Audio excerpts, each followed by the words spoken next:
এবারে আমি ঈদের ময়দান থেকেই মুসলিম সমাজের লোকদের বলেছি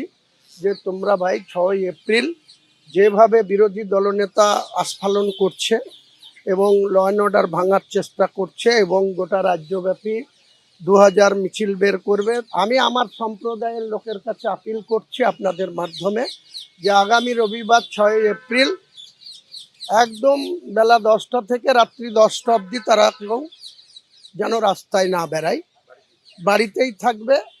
মাছের ঝোল ভাত খাবে, কেউ অন্য কিছু খাবে, নিজে একদিন রেস্ট করুক না, কারণ ওরা যত খুশি তারা রাস্তায় নেমে নাচুক। ৪টে থানার ক্ষেত্রেই আমি আপিল করেছি যে আমাদের বাড়িতে থাকা উচিত, এদের কোনো প্ররোচনা পা না দেওয়া উচিত, বা ওরা গায়ে পায়ে পা দিয়ে গায়ে গা দিয়ে তারা ঝামেলা পাকাতে পারে, তাদের যা নেতৃত্বের চিন্তাভাবনা, সেই চিন্তাভাবনাটা আমরা বয়কট করি না একটা দিন।